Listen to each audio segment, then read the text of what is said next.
Merci beaucoup, Yannick. Donc, bienvenue à tous. Yannick me présente comme un spécialiste en automatisation de l'alimentation. Je me considère spécialiste, on va dire ça. Je pense que devenir spécialiste, c'est avoir énormément observé, avoir fait des erreurs, c'est être corrigé. Je participe aujourd'hui avec l'équipe de Giga Technologies et ses produits Gestal pour les gens qui connaissent le nom. Giga Technologies a été le précurseur dans le domaine depuis plus de 25 ans. Donc, les challenges ont changé énormément. Là, il y a 25 ans, on parlait bien plus d'aller chercher de la performance avec des systèmes d'alimentation. Aujourd'hui, on s'est rendu compte qu'on peut aller chercher des trucs tellement plus reliés au bien-être animal. Fait que c'est un peu de ça que je vais vous parler aujourd'hui. Yannick nous a parlé de différentes caractéristiques morphologiques, instinctives, des parts, même psychologiques, voire. C'est incontournable, ça. Vaut mieux en tenir compte là, lorsqu'on veut automatiser, installer des trucs autour des ports. Je vais vous parler un petit peu plus de truie aujourd'hui. Notre expérience est très, très, très orientée vers la truie. On les garde beaucoup plus longtemps en élevage que les porcs d'engrais, donc on peut observer leurs différents comportements, ces trucs-là. Donc, comment entrer en matière? Euh, j'aime bien ramener un fait que le porc en tant que tel il utilise son groin hein, pour chercher sa nourriture. Donc, pourquoi pas s'en servir comme idée pour développer des trucs liés à l'alimentation. On va parler évidemment d'alimentation aujourd'hui. Donc, justement, dans un de nos équipements, pour faire exemple, on a un dispositif qui oblige la truie à faire un peu ce mouvement naturel-là, d'aller vers le haut et le bas pour, euh, pour obtenir carrément son repas, pour trouver sa nourriture. Donc, lorsqu'elle est en case de maternité. Lorsqu'elle est en groupe gestante, ben, on a une autre station d'alimentation qui, elle, ben, encore là, vous voyez, la truie, là, l'animation doit être un peu saccadée, là, on est loin, mais on voit que la truie, encore là, va faire un mouvement assez naturel et elle l'apprend très vite. Donc, pour accéder à sa mangeoire, elle doit absolument lever avec un mouvement de la tête qui doit lui être instinctif. Donc, ça fonctionne très bien. Puis, c'est un peu ce qu'on va voir. Si, je pense que si le porc, les truies pouvaient parler, leur premier sujet de conversation, ça serait la bouffe, sans aucun doute. Euh, J'aime bien utiliser une maxime qu'on connaît tous. Donc, on reconnaît l'écriture aussi. Quand l'appétit va, tout va.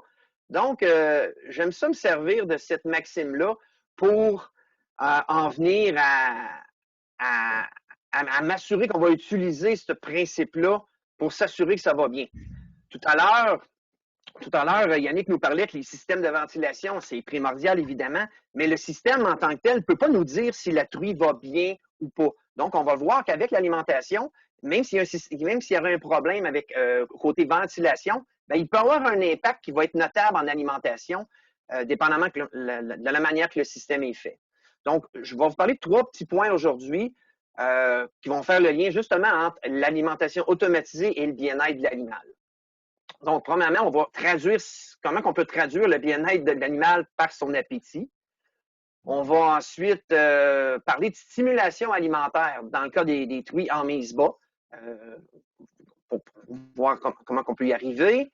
Puis, on va faire une petite mini-visite en parlant des truies en liberté. Donc, l'aménagement en liberté, quelque chose de confortable, bien réfléchi pour, encore là, permettre le bien-être de la truie quand ça tourne autour de l'alimentation. Donc, comment qu'on peut faire pour amplifier le moyen de communication du cochon ou de la truie? Ben, en fait, on ne va pas se casser la tête bien gros, on va prendre des couleurs assez primaires. Puis, donc, on peut s'imaginer que si au-dessus d'un alimentaire d'une truie, j'ai une lumière verte, ben, on va pouvoir assez facilement enseigner aux intervenants de l'élevage que ça va bien. Fait que vous comprenez un peu le principe et on est toujours en direct là, avec l'alimenteur comme ça. Donc, si c'est jaune, ben, c'est pas vert. Donc, ça pourrait aller mieux. Fait qu'il y a peut-être une intervention, au minimum de la surveillance à faire par rapport à l'animal. Et puis, évidemment, lorsque c'est rouge, ben, dans le fond, c'est la truie qui nous demande de l'aide. Ça va pas bien. Des fois, c'est positif dans le cas des truies en maternité qui est en train de mettre bas. c'est évident que c'est pas sa priorité de manger. Donc, il y a des très bonnes chances que pendant la mise bas, la lumière d'alimentation, son état alimentaire va être rouge comme ça. Donc, la mise bas, ce serait la meilleure raison, mais toutes les autres raisons, que ce soit un mal de patte, un peu de fièvre, il fait trop chaud, peu importe ce qui va se passer, ben la truie, l'appétit de la truie va vraiment être affecté par ça. Donc, si on peut l'afficher clairement, ben ça devient à ce moment-là très, très rapide. Là. On donne des exemples ici. Là, un alimentaire ici à gauche, un alimentaire, c'est là qu'on voit notre fameuse lumière rouge. Ben, cette lumière-là, si on n'est pas devant l'alimentaire, il faut se faire avertir. On peut peut-être recevoir un message. Alors, il peut y avoir un logiciel, évidemment, qui va nous afficher du rouge, ou ça peut être un logiciel mobile aussi lorsqu'on marche dans la ferme, pour nous dire que le cochon va demander de l'aide à ce moment-là. Donc, pouvoir les identifier rapidement, ces fameuses exceptions-là de mal-être, pour pouvoir vraiment se concentrer sur eux. Lorsque c'est vert, on peut continuer notre chemin. Lorsque c'est rouge, ben, on va visiter la truie ou le porc pour pouvoir lui donner de l'assistance. Bon, ensuite de ça, j'avais parlé je parlais de stimulation alimentaire. Les systèmes automatisés doivent arriver à stimuler l'appétit, c'est ce que nous, on pense, avec un assortiment, là, c'est un peu les secrets de l'industrie, on pourrait dire, un assortiment d'horaires d'alimentation, de mouvements mécaniques, que vous avez vu tantôt le petit dispositif qui nous oblige un peu à venir, justement, on le voit apparaître, donc, qui va nous obliger. Donc, c'est vraiment un mix d'éclairage, de stimulation puis d'intervention humaine lorsqu'on a de la truie rouge. Ça va vraiment faire une différence. On l'a vu, là, comme je vous disais, on a 25 ans, on a 6 générations d'alimentaires au courant des 25 dernières années qui ont été développés d'un à l'autre. Ils se sont toujours améliorés et de plus en plus, naturellement, on s'est en allé vers des trucs qui sont vraiment très à la base là, du bien-être de la truie en alimentation. Donc, les systèmes nous parlent. Les systèmes doivent nous parler. C'est vraiment ce qu'il faut dire.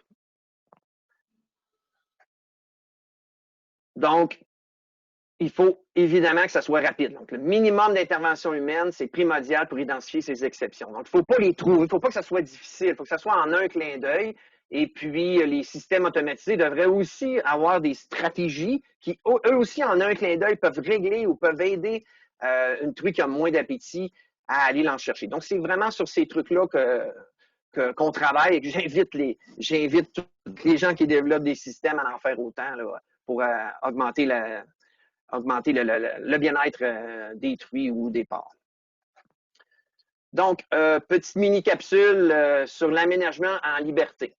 Donc, je suis assez convaincu que c'est primordial pour le bien-être qu'il y ait un bon accès à l'alimentation. Donc, ce n'est pas juste une question de mètres carrés par truie, mais c'est vraiment une question de où on va situer les trucs, les stations ou la station d'alimentation, les points d'eau, ces trucs-là. En fait, le but, c'est d'aider les truies que je vais appeler timides ou les truies gênées, les truies qui sont dominées. C'est ces truies-là qui sont problématiques. Les autres, là, qui sont tout le temps en train de jouer sans centrale puis qui se battent en s'amusant, eux autres n'auront pas de la misère à se rendre à un aliment qui est automatisé. Normalement, on a une puce électronique là, à l'oreille, donc c'est chacun son tour, dépendamment du nombre de portes ou de stations qu'il peut avoir. Fait que les truies timides, ça va être plus difficile de s'y rendre. Donc, pour les aider, l'aménagement est primordial. L'autre truc qui est aussi primordial puis qui est parfois oublié, dans des fermes un petit peu plus difficiles, là, qui disent « Ah, c'est pas si évident que ça là, en groupe à comparer en cage, en stall individuel », c'est qu'il faut aussi respecter un autre truc qui est complètement naturel chez la truie. Il faut respecter qu'il y a un certain temps pour établir la hiérarchisation. Donc, c'est qui va être le boss dans le parc, le ou les 2-3 boss, et qui va être les timides. Si on essaie d'empêcher ça, on fait juste retarder, le côté, ce qu'on veut atteindre, c'est-à-dire une belle relation sociale finalement, puis tout le monde comprend c'est quoi son rôle. Les timides, vous vous en douterez bien, ils vont se ramasser plus dans le fond des parcs, puis les dominantes vont rester autour de la zone d'alimentation. Mais on a 24 heures quand même, les timides ont 24 heures pour aller manger. Donc, l'aménagement, hyper important. Moi, je pense même que c'est plus important que le choix du système d'alimentation lui-même. Ça va faire une très grosse différence. Et c'est ça, c'est que même avec le meilleur système d'alimentation automatisé au monde, ben, s'il est difficilement accessible pour certains individus, ben, c'est sûr que ça ne performera pas. On va avoir beaucoup de rouge. On va avoir l'impression que les truies n'aiment pas ça ou ne sont pas capables de se rendre directement. Donc, je vais revenir où ce que j'étais. Oui. Donc, je peux peut-être aussi, juste des petits trucs vite comme ça. Là.